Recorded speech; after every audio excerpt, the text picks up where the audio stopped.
इस बार के मेंस 2024 में बहुत खूबसूरत सवाल सक्सेसिव पे आया है, लेकिन लगातार हम ऐसे सवालों को छोड़ रहे हैं। हम क्यों नहीं कर पा रहे? क्योंकि जब हम क्लास के अंदर परसेंटेज पढ़ रहे हैं तो हम ऐसे डेटा पे या ऐसे सवालों के करने के अच्छे तरीकों को नहीं सीख रहे हैं। आप देखिए, एक बड़ा ही खूबसूरत सवाल पेपर में पूछा गया जहां पे 3 अलग अलग सालों की जनसंख्या दे रखी है। जैसे 2016 में बताइए जनसंख्या ए है, 2018 में बताइए जनसंख्या 50,000 है, 2020 में जनसंख्या बताइए बी है।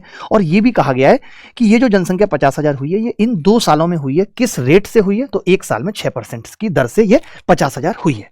और उसके बाद ये बी हो जाएगी। आपसे बी और ए का अंतर पूछा है।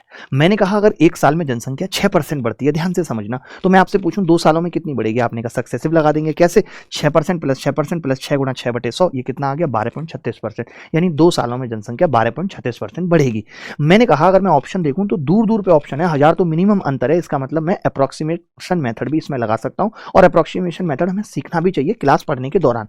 अब आप देखेंगे कि 12.36% को मैंने लगभग मान लिया 12.5%, थोड़ा बढ़ा दिया। तो मैंने कहा ये कितना आ गया जी? मुझे पता होता है 1/8। यानी अगर 2 सालों में जनसंख्या 12.5% बढ़ रही है, 1/8 है, इसका मतलब इन 2 सालों में भी ये 8 से 9 ही होगी, 9 ही होगी। तो अगर मैं इसका अंतर निकालूं तो मैंने कहा 9 की वैल्यू 50,000 है, तो 1 की कितनी आ जाएगी? आपने कहा लगभग 55 आ जाएगी। यहां से यहां तक का गैप पता चल गया। हमें तो यहां से यहां तक का गैप पता करना है। तो मैंने कहा अगर इन 2 सालों में 8 से 9 हुई है तो इन 2 सालों में भी 8 से 9 हुई होगी। और अगर इन 2 सालों में भी 8 से 9 हुई है, यानी 8 की वैल्यू यहां पे 50,000 है, तो 1 की कितनी आ गई? 6250। यानी यहां से यहां तक का गैप 55, यहां से यहां तक का गैप 6250, तो b माइनस 1 कितना आ जाएगा?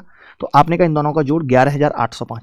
उत्तर जो भी होगा इससे छोटा होगा, क्योंकि हमने थोड़ा सा बढ़ा दिया था। तो 11,805 से छोटा एक ही ऑप्शन था, बी 11,680। यही इस सवाल का सही उत्तर था। आप बताना कि आपको सक्सेसिव लगाना आ रहा है, नहीं आ रहा। आपको लगा था ये सवाल बहुत मुश्किल है। अगर ये सवाल में और भी ऑप्शन नजदीक होते तो भी कोई बड़ी बात नहीं थी, हम 12.3 कर लेते या इसको 12.4 कर लेते और हमें दिक्कत नहीं आती। क्यों? क्योंकि इसका 12.4% निकालना तो आसानी था। बस यहां पे 1 की वैल्यू निकालने में दिक्कत होती, तब हमें कहना पड़ता कि यार ये 112.4 की वैल्यू है, 12.4 की कितनी होती? उस केस में भी हम उत्तर को निकाल पाते, इतनी लंबी कैलकुलेशन नहीं होती।